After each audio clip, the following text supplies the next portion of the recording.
गुरुजी, जिन लोगों को मैंने इंसानियत के नाते मदद की सब बदल गए। गुरुजी, मैं अब उन लोगों से दूर होना। देखो बच्चा, तुम लोगों की मदद करते हो, हमने लोगों की मदद की बात नहीं कही। सब में भगवान का स्वरूप मान करके हमें सेवा करनी। अब जब हमें सेवा करनी तो वो हमारे प्रति क्या करते हैं हमें कोई मतलब नहीं। अगर किसी को पानी पिला दिया तो ऐसे पिलाओ कि वो लौट कर कभी आपको ये न कहे धन्यवाद, कभी जिंदगी में नहीं। तब वो आपकी सच्ची सेवा मानी जाएगी। अगर वो धन्यवाद कह दे तो आप तुरंत बोलो इसमें मेरा क्या धन्यवाद, भाई प्रभु ने जल दिया है, आपको प्यास लगी, प्यार मिल गया, उसमें धन्यवाद की क्या, धन्यवाद की कोई जरूरत नहीं। अब जब आप चाहते हैं कि मैं किसी की सेवा करूं और वो मुझे धन्यवाद दे, तभी आपको ये दुख पहुंच रहा है। लोग मेरे द्वारा की हुई सेवा का एहसान नहीं मानते। एहसान मानने का मतलब होता है थोड़ा झुक के तो बोलो कि वाह यार, ऐसे समय में तुमने सेवा की, इतना तो हम सुनना चाहते हैं। तो फिर ये सेवा नहीं हुई और ऐसा होगा भी नहीं। भगवान बड़ी लीला बिहारी हो, तुम्हारे सामने ऐसी लीला करेंगे तुम बंद कर दोगे, सेवा कर ही नहीं पाओगे। हमें सिर्फ आपको सुख पहुंचाना है। आप क्या कर रहे हैं मुझे इससे मतलब है। आप भोजन पाए, मान लो भूखे हैं, आपने भूखे हैं, आपको भोजन पाए, इसके बाद आपने गाली दे दिया, हम उसको स्वीकार नहीं करते, क्योंकि हम सिर्फ आपको सुख देना चाहते थे। ये सेवा का भाव, सेवक सुख देना चाहता है, इसलिए आप अच्छे सेवक बनो, भगवान को प्रसन्न करने वाले बनो। सब में भगवान विराजमान है और ये कटु व्यवहार सहना ही पड़ेगा। सह गया सो महात्मा और टूट गया सो दुरात्मा। प्रभु जी, मेरा प्रश्न ये है कि क्या हम अपने दिमाग को इतना तेज कर सकते हैं कि कोई भी चीज को एक बार सुने फिर उसे कभी ना भूलें? ब्रह्मचर्य, ये ब्रह्मचर्य से हो सकता है, और तो इतनी सामर्थ्य नहीं है। ये ब्रह्मचर्य में होता है।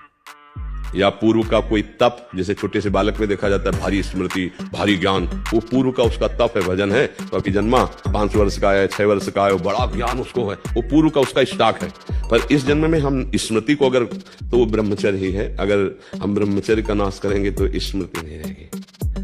एक सीधा उत्तर है, आपका खान पान ठीक हो, आपका ब्रह्मचर्य ठीक हो, सात्विक भाव हो, तो स्मृति जागृत हो जाएगी। लेकिन गुरुदेव महाराज, मैं तो मतलब शादीशुदा हूँ गुरुदेव। मेरी ब्रह्मचर्य धर्म पूर्वक गृहस्थी में भी तो रहा जाता है। शादीशुदा का मतलब बेविचारी थोड़ी होता है। देखो, जो शास्त्रीय पद्धति है तो संतानोत्पत्ति के लिए आदेश है, उसको नियम पूर्वक अगर निर्वाह किया जाए तो एक पत्नी व्रत रखने वाला, धर्म से चलने वाला, और वैसे शास्त्रीय पद्धति प्रत्येक मासिक धर्म के बाद जो 10 दिन के बाद संतानोत्पत्ति के निमित्त समस्त देवताओं और भगवान को नमस्कार करके वो गृहस्थ ब्रह्मचारी, तो उसमें स्मृति की, तो हमें लगता है अगर संयम से चला जाए तो गृहस्थ धर्म में बंधनी, पर स्मृति जो है वो ब्रह्मचर्य से, मतलब वीर शक्ति ही स्मरण को बहुत जोर की पवित्र रखती है, बहुत स्मृति जागृत हो जाती है। पर ब्रह्मचर्य पर महत्व दे। अब ऐसा थोड़ी कि कोई मनमानी आचरण करे, क्यों बच्चा? महाराज जी, मुझे पॉलिसिस्ट किडनी रोग है। ये एक असाध्य बीमारी है, ये एक वंशानुगत बीमारी है। डॉक्टर के अनुसार मेरी किडनी सामान्य किडनी से 15 गुना बड़ी है। विगत 4 वर्षों से मैं इस बीमारी से, जैसी आपकी है वैसे शरीर की भी है, ये भी वंशानुगत माँ के गर्भ से आता है। गुरुदेव, ये डर बना रहता है कि हमारे बच्चों में ना आ जाए, बस इसी वजह से मन बहुत घबराता है। काहे को डरना है? तुम्हारे केवल बच्चे अनंत ब्रह्मांडों का पालन पोषण हरि कर रहे हैं। जैसे तुमको दिया है तुम्हारे भाग्य के अनुसार ऐसे बच्चे आए अपने कर। ये जरूर कि भगवान उनकी ये रक्षा करें कि उनको तुम्हारा कहीं वंशानुगत रोग न, बहुत भयानक है। राधा राधा नाम जप कीजिए और खान पान का संयम रखिए, डॉक्टर की सलाह के अनुसार आहार लीजिए और थोड़ा व्यायाम कीजिए, मतलब चलने का व्यायाम इसमें ज्यादा चित रहेगा, क्योंकि इसको मोड़ना, फट भी सकती किडनी। जैसे अपने लोग यौगिक क्रियाएं करते थे, साधु वेश में थे, 8 घंटे 6 घंटे पद्मासन में बैठना, सिरासन में खड़े होना आदि आदि। तो फिर जब हम गए किसी डॉक्टर के पास तो उन्होंने कहा कि आप कहीं साधन इस तरह का तो नहीं करते? तो उनका करते हैं। बोले मुझे अनुमान था क्योंकि आप साधु हैं, फट जाएगी किडनी आपकी, क्योंकि उसका साइज बहुत बड़ा हो जाता है। तो डरो मत बच्चा, खूब नाम जप करो, मस्ती से रहे। मरना एक बार होता है, जिनकी किडनी ठीक होती है 1 मिनट में एक्सीडेंट होता है, पधार जाते हैं। तो अपने तो भगवत आश्रित जन है, और ये निश्चय सोचना है कि शरीर तो छूटेगा, एक दिन छूटेगा। हाँ, जो कष्ट सहना है उसके लिए नाम जप से तैयारी करो। तो डरना नहीं, राधा राधा नाम जपते रहना, सावधानी रखना और भगवान का आश्रय रखना। मरना है ही एक दिन, बार बार मरना नहीं है, तो फिर डरना क्या है? कितने मूर्ख है लोग। बोले शनि विपरीत, बोले घोड़े की नाल की अंगूठी पहन लो तो घोड़ा परम पद में चला जाए और सुखी हो जाए। उसकी नाल से यदि तुम सुखी हो जाओ तो इतने कुंतलों बोझा ढोता है बेचारा, काहे को कष्ट पावे? उसकी नाल में जब इतना दम है तो वो घोड़े में कितना दम होगा? वो तो भगवान को प्राप्त कर ले। आचमन करना है, ठाकुर सेवा करनी है, घोड़े की नाल की अंगूठी पहने, कहो शनिचर न लगे। हम कहते राधा राधा को शनिचर तुम्हारी सेवा में उपस्थित हो जाएगा। ये देखो, अगर राष्ट्रपति के साथ तुम चल रहे हो ना, यस सर, जी सर, तो ये सब जितने हैं ना, ये सब अलग अलग विभाग के अधिकारी हैं। शुक्र, शनिचर, राहु, केतु, ये सब सृष्टि विभाग के अधिकारी हैं। अलग अलग डिपार्टमेंट होता है। ये दंड विभाग भी करते हैं और सुविधा विभाग भी करते हैं। आप जब भगवान से विमुख होते हैं तो ये दंड विधान रचते हैं। बोले 7.5 लगा, तुम्हें कोई नहीं बचा सकता, और जिसके 7.5 लगा और राधा राधा बोलना कुछ उखाड़ ले तो हमें बता दे लाके। इन 28 नामों का जप कर ले तो विश्व की कोई भी ऐसी कामना नहीं जो पूर्ण ना हो जाए।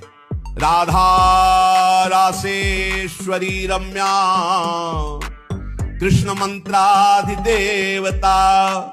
सर्वाद्या सर्ववंद्या च, वृंदावन विहारिणी, वृंदाराध्या रमा, शेष गोपी मंडल पूजिता, सत्या सत्यपरा सत्यभामा, श्री कृष्ण वल्लभा, वृषभानुसुता गोपी, मूल प्रकृतीश्वरी, गांधर्वा राधिका रम्या, रुक्मिणी परमेश्वरी, परात्परतरा पूर्णा, पूर्ण चंद्र निभानना, भुक्ति मुक्ति प्रदा देव, भव्याधि विनाशिनी। इन 28 नामों का मंत्र है। इनका जो पाठ करे चाहे लौकिक कामना, दूसरों से प्रतिस्पर्धा मन हमेशा करता रहता है, ना स्वयं खुश रहता है, ना दूसरों को देखकर प्रसन्न होता है। इस कारण किसी पर भरोसा ही नहीं रहा। हमारा मन मलिन हो गया है। यद्यपि ये स्वरूप में भगवत स्वरूप ही है। गलत आचरणों का चिंतन, भोगने का संकल्प और भोग क्रिया, इसने हमारे अंतःकरण को मलिन कर रखा बहुत जन्मों से। कोई हमारा पहला जन्म नहीं हुआ, बहुत जन्म हो चुके हैं। ये जन्म जन्मांतरों से मलिन मन दुर्वासना मम सदा परिकर्षयन्ति, ये दुर्वासना हमको घसीटती रहती है। ये मन 5 ज्ञानेंद्रियों के साथ भोगों में विचरण करता रहता है। अब मलिन माया का प्रभाव है नानात्व पैदा करना, भेद पैदा करना, द्वैत पैदा कर देना। अब हम अलग और आप अलग, आप हमसे आगे कैसे बढ़ सकते हो? ये मायाकृत। इसी से छूटने के लिए तो अध्यात्म है, भगवत मार्ग है। यदि हम पहली बार हृदय से स्वीकार करें कि हे प्रभु, हम जैसे हैं वैसे आपके हैं। जब हम प्रभु के हैं तो हमें आश्रय प्रभु का ले लेना चाहिए। तो जहां आपका ऐसा भाव जाए कि बुरा, जलन वाला, तो वहीं एक सूत्र, प्रभु यद्यप हम देख नहीं पा रहे पर आप हो, आपको प्रणाम, बच जाओगे, न पाप लगेगा और न जलन होगी। कुछ दिन होगी और जहां मन पवित्र हुआ फिर आनंद आने लगेगा। यदि इष्ट भी महादेव हो, मंत्र भी महादेव जी के हों, तो नाम क्या जपोगे? शाम्ब सदाशिव, शाम्ब सदाशिव, अम्बा के सहित भगवान शिव, शाम्ब सदाशिव। जैसे सियाराम सियाराम, राधे श्याम राधे श्याम, तो शाम्ब सदाशिव, शाम्ब सदाशिव, शाम्ब सदाशिव। अम्मा के सहित पिताजी, शाम्ब सदाशिव, शाम्ब सदाशिव। वो हमारे बाप है, वो हमारी अम्मा है, पहले जगत माता जगत पिता है। बहुत करुणामय है, पर जो दुष्टता करे तो फिर वो होता ही, फिर प्रलयंकर रुद्र भी वही है ही है। उनके सामने फिर कोई अद्वितीय है, अद्वितीय शिव अद्वितीय है। जो कोई स्वीकार नहीं करता वो महादेव स्वीकार करके वो पद दे देते हैं जो दुर्लभ है। बड़े कृपालु हैं, आशुतोष है और हरदानी है, करुणा समुद्र है।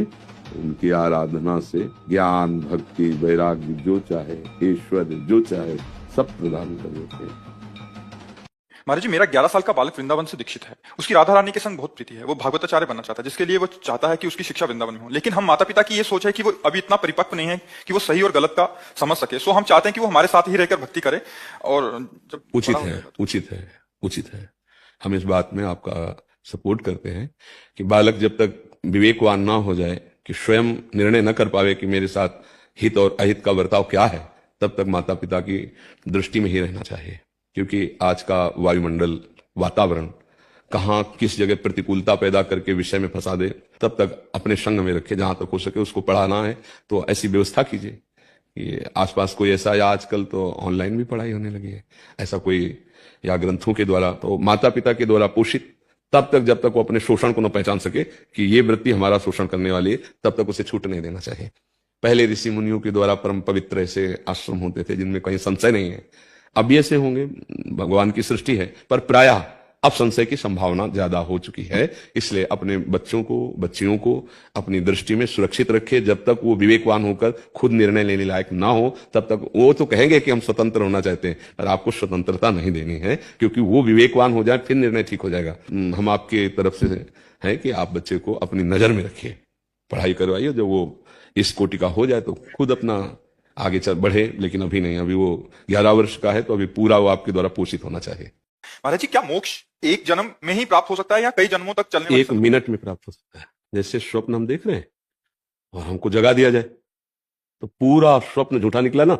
सतोगुण, रजोगुण, तमोगुण की माया का आवरण डालकर हमारा प्रीतम सबके हृदय में बैठा हुआ है। अब ये त्रिगुणात्मिका माया का पर्दा हम हटा दें, इतनी सामर्थ्य नहीं है। जो मेरी शरण में आ जाए मैं उसे पार कर देता हूं। एक ये सरल उपाय, और दूसरा स्थूल सूक्ष्म कारण तीनों शरीरों का राग त्याग दे, वो मोक्ष पदवी को प्राप्त है। क्योंकि मोक्ष किसी वस्तु का नाम नहीं है। वो आप मुक्त थे, मुक्त हैं, मुक्त रहेंगे। आपने शरीर से अपने आप को बांध दिया है, अब अपने आप को छोड़ लो। उसके लिए भी भगवान कहते हैं अपने आप द्वारा आप अपना उद्धार कीजिए। अब ये ज्ञान कितने जन्मों में आप पकड़ पाते हैं, कितने घंटों में पकड़ पाते हैं, कितने मिनट में पकड़ पाते हैं, ये आपकी योग्यता। मोक्ष तो 1 मिनट में हो जाएगा। श्री अष्टावक्र जी ने जनक जी से कहा कि घोड़े की रकाब पर पैर रखकर पीठ में बैठने में जितना समय लगता है उतने में तेरे को ब्रह्मबोध करा देंगे। क्योंकि वो परिपक्व गुरु, वो परिपक्व शिष्य। अब हमारी देहाभिमानमयी वृत्ति के कारण काम, क्रोध, लोभ, मोह, मद, मत्सर की भोग वासनाओं का तांडव हो रहा है। हम अपने को स्त्री मान रहे हैं, अपने को पुरुष मान रहे हैं, सामने अच्छा दिखाई दे रहा, बुरा, चैतन्य, जड़, ऐसे भेद हमें दिखाई दे रहे हैं। अब इसके लिए जब बहुकाल करी सत्संगा तबई होई सब संशय भंगा। जब बहुत काल तक संत महात्माओं का, वो भी भगवत चिंतन परायण दिव्य साधक या भगवत प्राप्त महात्मा, यदि हम भगवान नाम जप कर रहे और भगवान के आश्रित है और कोई गंदा काम नहीं कर रहे, तो हम मुक्त ही हैं। आगे चलकर पता चल जाएगा।